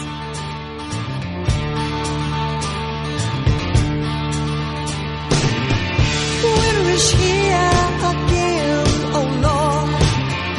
Haven't been home in a year, oh Lord. I hope she holds on a little longer. Welcome back. Super Talk Mississippi Middays in the Element Wealth studios. And joining us now with, I think overall net, some positive news about business in the state of Mississippi. We have the Mississippi and Louisiana Director of the National Federation of Independent Small Businesses, Leah Long, joining us. How you doing, Leah? Yeah, I'm good. Thanks for having me on today. Well, definitely, and we got a report that has some good news about business in Mississippi, I think, overall. Including the attitude. I think the attitude is changing more to the positive, isn't it? Yeah, so the last report shows that the optimism has rose, and so we think a lot of that has to do with that the business expectations and business conditions right now are really good, and it's allowing for expansion opportunities. And going to tie that into, I think, we were talking about this the last few times I've been on Super Talk, the 20% small business deduction. That was kind of up in the air, and now it was in the big, beautiful bill, and it's been signed by President Trump. So that allows for business owners to kind of plan for their future. They know that's made permanent, so they can use that to kind of plan ahead if they're going to expand, reinvest in their business. And so that's leading to the positive attitude for sure. Well, and I think another big part of it, and I've got the release that was put out, that features the all-star Leah Long with some comments in it from the National Federation of Independent and Small Businesses, that in July there was a notable improvement, self-reported, in the health of small businesses in Mississippi. That definitely lends itself to having a better outlook on the future, doesn't it? Yeah, absolutely. Small businesses, it's been a tough few years for small businesses, post-pandemic, inflation, and so now they're starting to get some relief, and I think that's super important as a plan because, like I said, it has been tough. So the health of small businesses, they are positive and they're looking forward, and that's a great thing for Mississippi, especially those people that are looking to expand, or maybe they had to take a few steps back the past few years. Now is the right environment to, move forward for sure. One of the biggest challenges, and you and I talked about this, I think it was just last week on Friday, is the fact that a lot of small businesses in Mississippi are still having to work really hard to find qualified applicants, and the big word in that is qualified, right? Absolutely. So labor quality has been a huge issue and still continues to be. There's jobs to be had out there. It's just finding that skilled worker. And, we talked about it, I think, that, we want to keep jobs in Mississippi, and the fact that optimism rises means that there could be expansion. So we've got to have quality people to, go work these new jobs. We're hopeful that they're going to continue to expand their business. New small businesses may be popping up. You never know. But you've got to have that skilled worker there available. And I think when we invest in our workforce, just like Mississippi has been, there's been several bills this past few sessions to really create, incentives to be able to go get a trade certificate or, a college credit based on, if you're out working while you're in college, being able to fulfill those jobs so when they do that, they can automatically just kind of hop into their role. And I think that's important, and that's something we're going to continue to see. Well, I think there's a misconception among people that if there's a job opening and I want a job, well, I can get it. Well, no, you got to have the right skill set to get a lot of the jobs that are out there. You don't just walk in the door and they take you right in. Absolutely. And, I think that's a big thing that we talked about this last time, the one-door policy. I know Mississippi has kind of did their own version where they're going to try to connect employees with employers that are looking and match that. And I think that's a huge thing because sometimes, you have a certain skill set and you think, okay, where can I apply that? Sometimes it is hard to find, what particular skill set you have that you can find a good job for that. Or, employers are looking for certain people. We talk about the trade. We talk about construction, welding. Those are things that we need to continue to push people to go get those trade certificates because those jobs are always there and they're going to continue to be there. So I think that's one thing, if we continue to invest in our workforce, that we're going to see everything kind of complete the circle. As jobs get made, inflation goes down, we continue to lower taxes in Mississippi, we've got to have employees there to work. One thing that has gotten a lot of traction from people desperate to criticize the current administration, we have been hearing for months now that the tariffs are going to raise the costs for all businesses and it's going to lead to weaker business. One interesting point in the report today from the Federation is the report on businesses reporting weaker sales. 34% of them, highest percentage by far out of the list, blame that on weaker sales. Not cost of materials, not anything to do with tariffs. They're just not selling as much as they usually are, which I think is more overall a sign of the economy we're still struggling through, right? Yeah, I think, the economy, people are still adjusting. And, Q2 and, kind of rolling into Q3, it's kind of a little bit of a difficult time. You have your post-holidays, you have new things going on, and then we always talk about the holiday season. So I think when I was on last time, we really pushed people for, tax-free weekend in Mississippi because it really does help those small business owners that are kind of in that struggling part of summer. And I think that's something where they're falling right now. And, tariffs, we talked about that before with the small businesses. When all that came out, we weren't directly focused on that because our biggest focus was the 20% deduction because it did affect them drastically and will continue to affect them if that wasn't made permanent. And so I think that's kind of where they're at. They're preparing for their future and, tariffs or not, they're still trying to plan ahead of what their business will look like. You do have to wonder, though, with the nonstop talk about tariffs and the fear-mongering and all of the discussion that's been going on, if that hasn't affected the spending habits of the people, which contributes to those lower sales, not based off of anything factual, just off of the propaganda, I guess we can call it, that's been put out about how horrible it was going to be. It still hasn't materialized that way. But do you think that maybe affects some of the spending habits and leads to the weaker sales being reported? Oh, we don't have that number directly for small business owners nationally. We didn't poll that information, but I think, that just adds into the cost. If things are going up, people are going to stop flowing. They're going to stop spending as much, and I think we've learned that through inflation and other things that have affected the economy, and I'm sure that's right there where tariffs are going to be put in the middle of that, too. And so I think, as we always say, basically, basic finance, cost goes up, you spend less. So I think that's kind of where that direction is.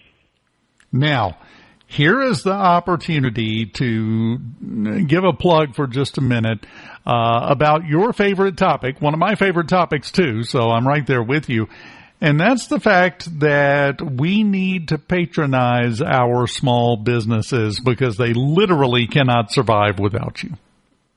Yeah, they are the backbone of the economy. I like to tell people, sometimes you can go to a big box store, but if you go to that small business, you go to that retailer, that owner's there. They've invested. It's their blood, sweat, and tears there. Working in a small business, it's like being a family because at the end of the day, that small business owner is the one that signs the checks and makes sure that they can survive, their own family, along with their employees. And so I think, if you can support a small business, whether it be a restaurant, some sort of construction company, retailer, always do that because they are the backbone of the economy and they do support your local communities. And without them, local communities would suffer, definitely. Well, we just got through with Dixie Youth Season, and one of the best ways I've ever seen to determine who the local businesses are that are investing back in the community is look at the names on the T-shirts and the names on the signs on the fence in the outfield. That's your local people who are investing and care about your community. First, foremost, and in many cases only. And that's the ones that's a great measure, I think, in my mind, of people that need your support in return. Absolutely. I love to say that school started back, and, we love a good school fundraiser. We want to raise money for the football team, for the cheer team. Well, those people that, donate to that's a small business, and I think that's something you should show your appreciation by going to spend your hard-earned dollars there with them. And if everyone does that, then next month's report will be a completely different one in that one category. The rest of it, a lot of good stuff this time around. You got to see the optimism returning is nothing but a good thing, Leah. That's great. Absolutely. Go spend your money in all small businesses moving forward. Yeah, all of them, completely, 100%. And if you don't, Leah's going to come find you. And she's going to have. I'll have nothing nice to say next time I'm on SuperTalk. Exactly. Very stern words will come out of. There will be finger pointing and waving. It'll be a mess. So let's just avoid that completely, and go patronize your local small businesses. Always enjoy talking to you. Keep up the great work that you're doing, supporting our small businesses in Mississippi, and keep us updated on any changes in the future. Okay? Absolutely. Thank you for having me. Leah Long, always enjoy talking to her, the Mississippi and Louisiana director of the National Federation of Independent Small Businesses. We continue on this Wednesday morning on Middays in the Element Wealth Studios right after this.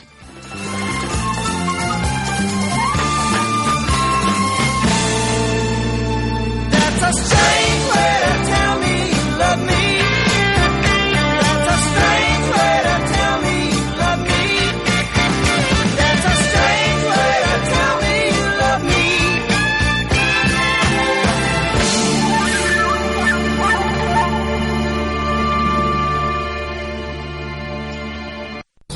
Is your company... Check it out. Let's do this. The talk that keeps Mississippi talking. Middays with Gerard Gibert. Let's get on with it. On SuperTalk, Mississippi.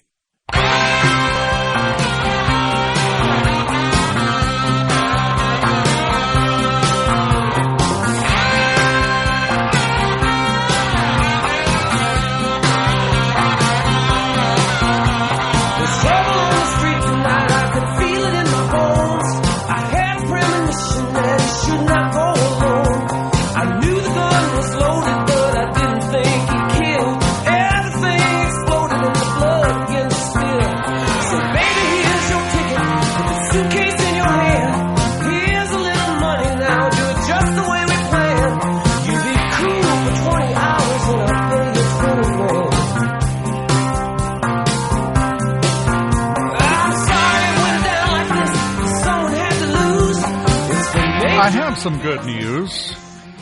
I mean, we got some good news from Leah Long there. I have some other good news. AMC is doing away with a bunch of the nonsense in front of their movies. And a big chunk of it that they have specifically named are the messages to people to turn their phone off and put it on silent. Now, it's been a minute since I've been to the movies, for a variety of reasons. It's been months. It was like 8 different produced video pieces ran before the movie ever started, saying, turn your phone off. And I'm like, if they didn't listen the first time, the other 7 are doing you no good whatsoever. You're wasting my time. I have a life. I don't want to sit here through 30 minutes of nonsense to get to what I actually paid for. So that to me is good news. I don't even get the point of trailers before movies outside of tradition at this point, because I get it. In a day and age where you had limited access to a target audience, you wanted to get your product out in front of the most eyes, and you would think moviegoers would be the people's eyes you would want to put movie trailers in front of, but everybody's walking around with a computer and a screen in their pocket, and they can check out every single trailer that drops within seconds of it going online. And the movie theaters would literally be able to cram in another showtime if they shaved it off at the beginning of every time. So I don't get why we still have trailers at the beginning anymore. Money. The movie studios are paying them. True. To run them. Which I agree with you. They're not serving the purpose they used to serve. But societal inertia is a really strong force to try to overcome. We've always had trailers in front of movies, so we're going to have trailers in front of the movies. Then we used to have newsreels in front of them, and we don't have that anymore. Yeah, no, well, we're inundated with news at this point, so I hope nobody tries to revive that. But you're right. I'm sorry, when they advertised the showtime as 7 o'clock, and the movie itself doesn't start until 7:25, you have wasted a half hour. And if you have 6 showtimes a day, that's 3 hours. Like you said, that's an extra showing that they could work in. We're slowly seeing a return, and I count this in this category as a return to logic and common sense. It's slowly creeping back in. We're not there yet, but we are making progress to getting back to a more common sense approach to things. Because I'm sorry, scolding me 4, 5, 6, 8, 10 times before a movie to turn my phone off over and over and over, all you're doing is aggravating me. I'm too old for mommy to be shaking her finger at me on the screen, explaining, now I already told you. Yeah, shut up. I had to pay too much money to come in here and sit in your room and watch this movie. That and the length of time between a movie opening in the theaters and being available at home is shrinking. The new Superman movie that's still in theaters, it hits digital streaming for purchase or rent Friday this week, 6 weeks after it opened. So attendance is down at the theaters in large part because, well, I wait a month and a half, I can save that money. Without having to sit amongst a crowd of people with that blinking light for every notification. And, there's no delicate way to say this, their body odors. Bathing seems to have become a foreign luxury in some people's minds these days. Just something I've noticed. It's personal observation. I'll just leave it there because, boy, are we going to get in trouble if we go down that road. But, yeah, I saw it. They've already got it pre-up on Amazon Prime. And looked at it last night. I think it's the only option they had that they presented was to buy it for $30. I can wait a little while longer until I can rent it, or it's just up there as part of the subscription package. But you compare that to the cost of taking the family to see it at the theater, and that's a steal. Yeah, that's really only a detriment if you're like me and you're just a single dude. It's like, all right, I can spend $10 now and then spend the other 20 on concessions, or I can wait a month and a half and spend that $30 and have it digitally, which means whenever they decide they don't want to have that on their servers anymore in a couple years' time, I'll no longer have access to that $30 worth of product I bought. Yeah, true.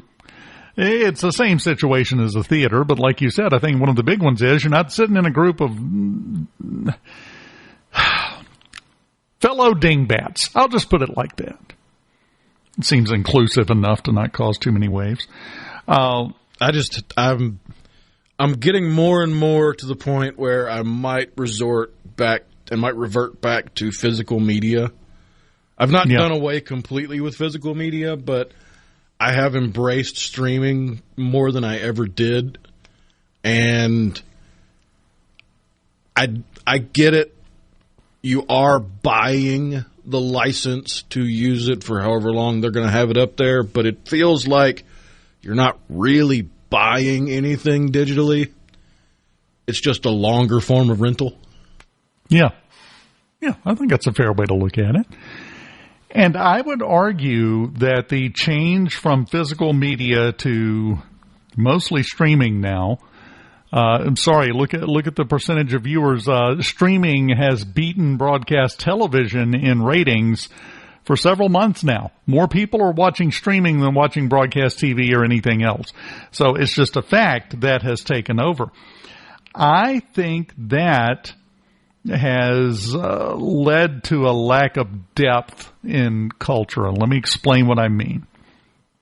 When you sit down and you thumb through and you have 18,000 choices, literally in some cases, for what to watch, number one, analysis paralysis kicks in and you wind up not watching anything because you spend your whole watching time trying to find what you want to watch.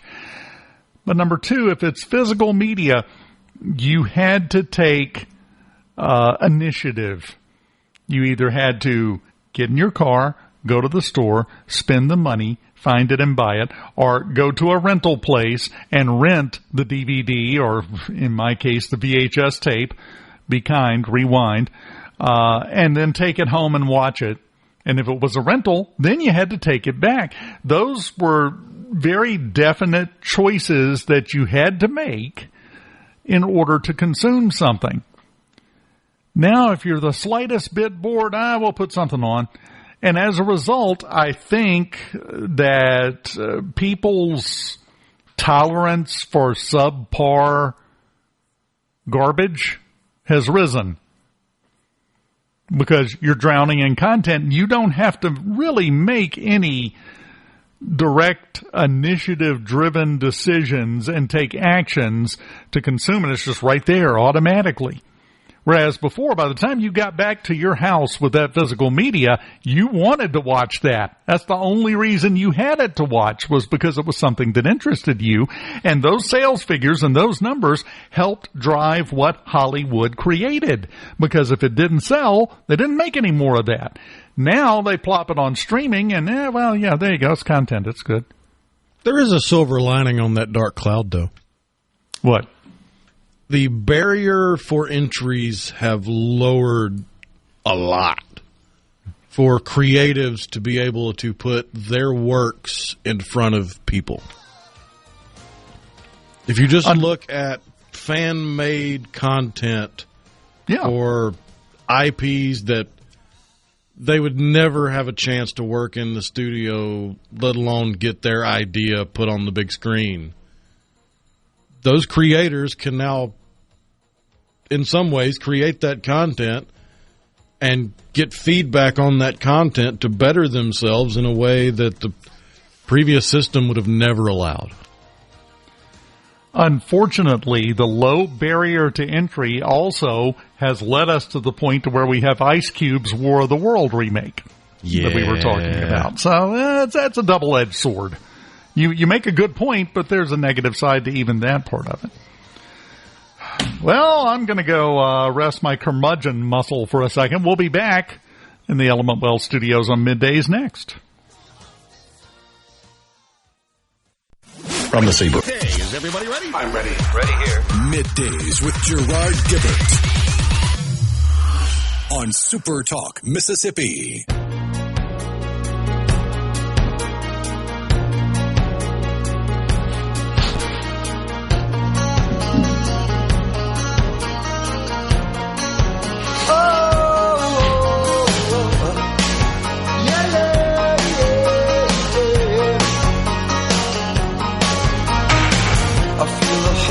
Welcome back. We're live in the Element Wealth studios, as always, for Middays on SuperTalk, Mississippi. Dave Hughes here, and there's a story out of Ridgeland that I have to keep reminding myself that this kind of thing has always happened. These kind of people have always existed. A big part of our continual outrage is because of the fact that we hear about everything now.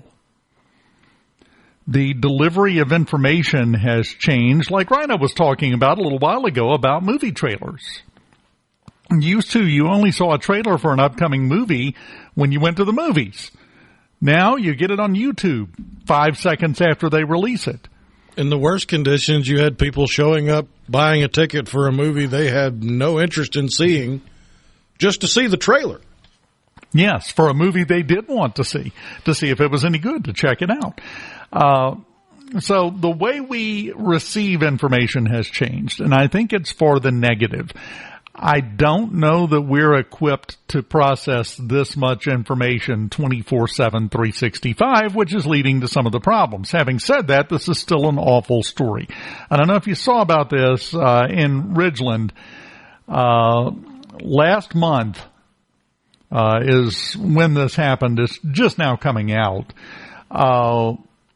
The police made a welfare check at a house in Ridgeland, and apparently the person that lived there allegedly moved and left her 4 cats behind.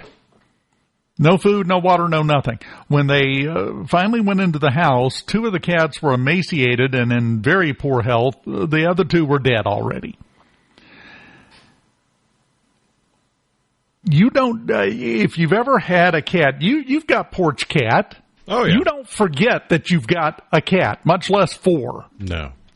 That doesn't just slip your mind. So if that's what happened, it had to be intentional, which immediately brings us to the question, what kind of person does that? I mean, bare minimum, just turn them loose outside, give them a fighting chance. Right. You know, if you're going to do something, but no, just left them shut up in the house they moved out of. The thing to remember, and this goes back to my point about information and how much we get, and we hear about these stories. 20 years ago, you, chances are, never would have heard of that story unless you lived in Ridgeland, and a lot of people in Ridgeland wouldn't have heard that story. Now, everybody on planet Earth gets to hear that story. Keep in mind, these kind of things have always happened. You just didn't hear about it. Which brings me to this point. Is your life better or worse because you hear about stories about like this that have no direct impact on you, your family, or your life, have no direct impact on how you live your life or how you're going to live your life tomorrow, but now you're saddled with this information? Is your life better or worse as a result?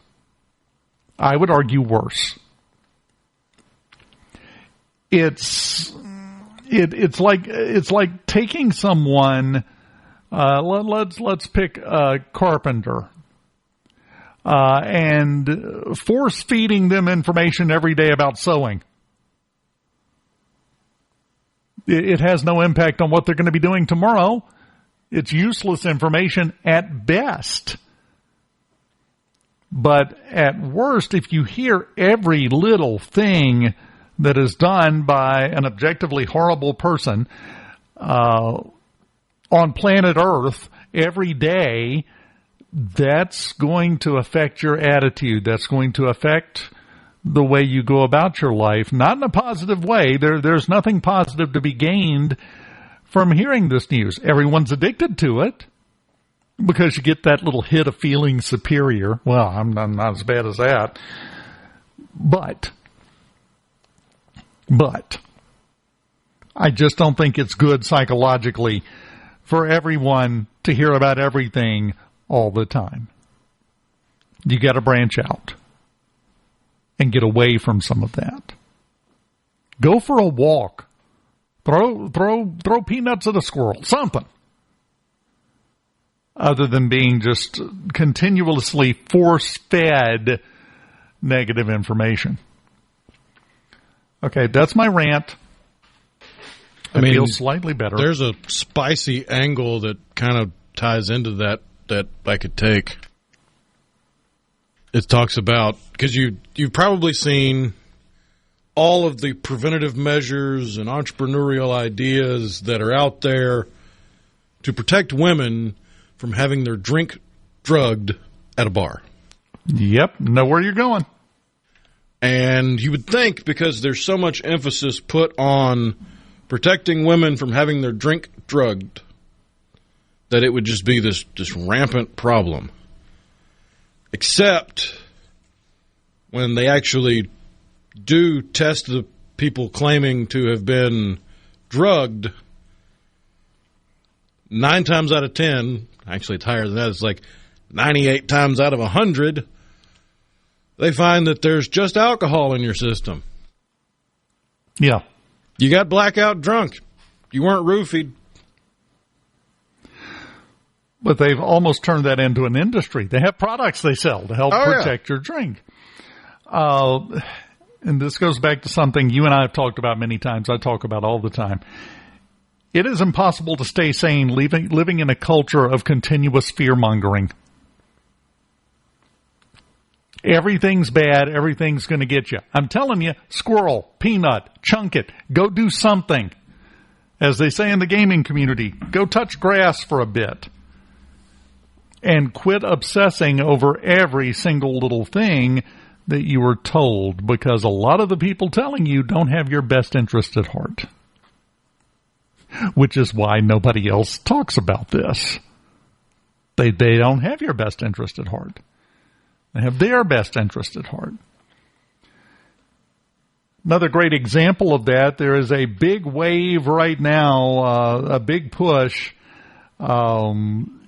Looking at one story, a research psychiatrist said he's seen 12 people committed for mental treatment because of an artificial intelligence-induced psychosis. One particular case he was talking about was a guy, his wife was talking about it, who had decided that ChatGPT was revealing the secrets of the universe to him and was leading him to a better life.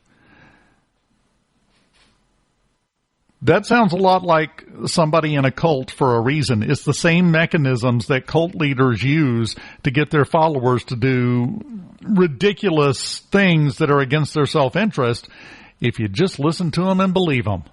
And a lot of people are looking for that, which makes this dangerous. There are 5 different apps right now where artificial intelligence is claiming it's Jesus.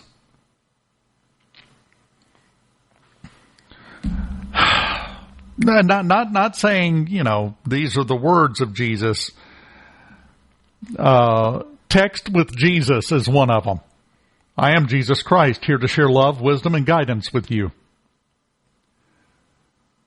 Oh, gosh, Jesus. It was a couple of years ago now, but they had a bot on Twitch, the streaming platform, where it was an AI-generated image or video image with an AI brain, for lack of a better word, behind it that was espousing to be AI Jesus. Yes. People are desperately looking for meaning And if they are forced to consume a nonstop deluge of bad information, negative information, fear-mongering, and terror-inducing, say, it could be you could be next, that makes them look even harder and more desperate to turn to someone that can solve all their problems for them and make the world make sense. It's not even a new problem. It's just been exacerbated by the access to information. Yes, it's always existed. That's how cult leaders have, that's how Jim Jones wound up with all those people down in Guyana. Same exact mechanism, same exact psychological outlook, looking for somebody that can help them make sense of the world, feel important, and have a sense of belonging. And they preyed on that. They've always preyed on that to suck people in. But now society has retuned itself to where it's making everyone feel some level of that same position, that same psychological distress. That's going to blow up in our faces. I mean, it kind of is already in a way, but I'm talking in a very visible, very overt way. That's going to blow up in our faces. Write that down. Put it in your Uncle Dave Told Me So notebook. Hopefully you have one of those. Still got to get some of those made one day. Final segment of Middays on this Wednesday morning in the Element Wealth Studios right after this.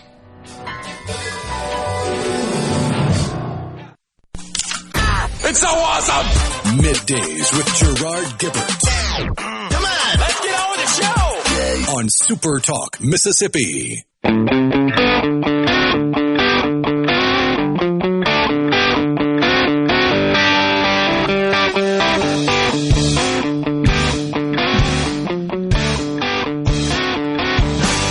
Welcome back.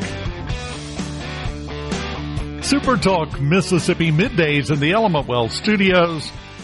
And before we go, I have to share this story. There were some folks at the Loch Ness in Scotland where Vice President J.D. Vance just landed a short time ago for his family vacation, by the way. I wonder if he'll go to Loch Ness. Well, if you go there, why wouldn't you go to Loch Ness? Be like going out west and not stopping off at Area 51. Got to practice your Naruto run somewhere, right? And there's a callback for you. They can't stop us all. There were some, yes, they can. There were some people who saw something under the water at Loch Ness. And of course, you're at Loch Ness, you see something moving under the water. Your first thought is not Domino's delivery submarine. But as it turns out, that's exactly what it was. It's a customized submarine capable of reaching speeds up to 45 miles an hour. It can actually jump 15 feet out of the water into the air and then splash back down. Nobody knew they were doing this as a stunt. The campers were freaked out.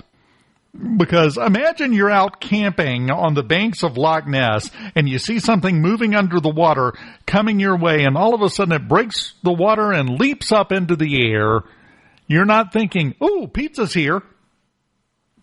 But that's what it was. Izzy Gardner, this is a real job title, the pizza delivery innovation spokesperson at Domino's. Innovating, your job is to come up with innovative new ways to take the pizza you have and give it to somebody else. So he's the guy that put the oven on the back of the bike for the bike deliveries. Yep. Got it. Exactly. He was the one that was involved in coming up with the idea of the robot vehicles with the warming containers that unlock when it gets to your house so you can go out and get your pizza from the edge of the road. Said this summer this is such typical cringy market humor speech, marketing jokes. This summer we wanted to make a splash with another revolutionary delivery.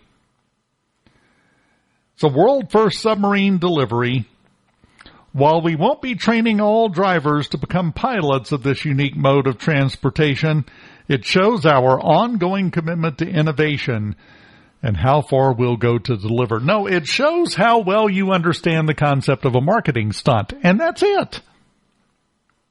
Nobody, I don't know about you, Rhino, where you live. Can you imagine you go out, to go fishing or just to get out of the house for a while, and you're standing on the edge of the reservoir, and all of a sudden you see something huge moving under the water headed towards you. You thinking pizza delivery? Not my first thought. It's not my third thought. Now, this one at Loch Ness, I love their choice for location for their initial test. They're trialing it on Loch Ness, but they're going to have them all over the place. This is not going to be a widespread thing. It's a limited time deal. Again, marketing stunt is how you read that. Also, it's a submarine. Right. Can't really use it in downtown New York City. No. I feel relatively confident there will be no submarine deliveries of anything in Brandon. It's just not going to happen. So it's of limited usage to begin with. Again, some dude sitting on the Pearl River just fishing. All of a sudden, here comes the Domino's boat.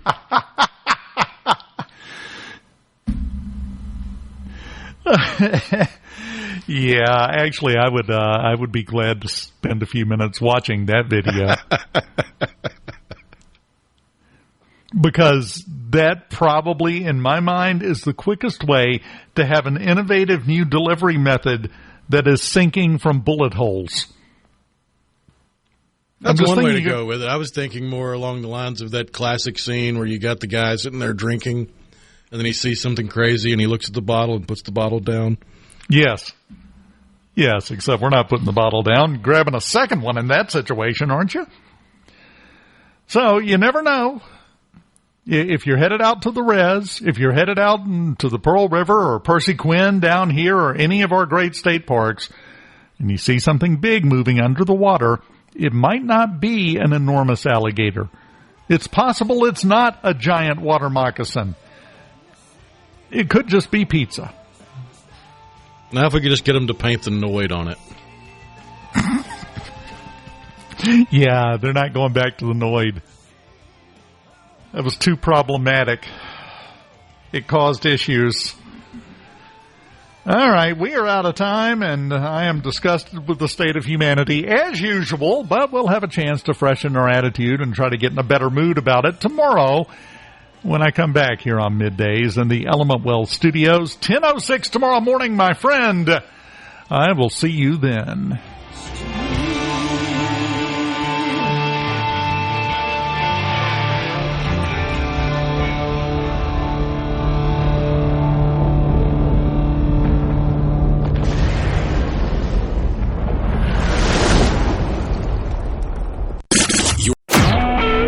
SuperTalk Mississippi Media Production.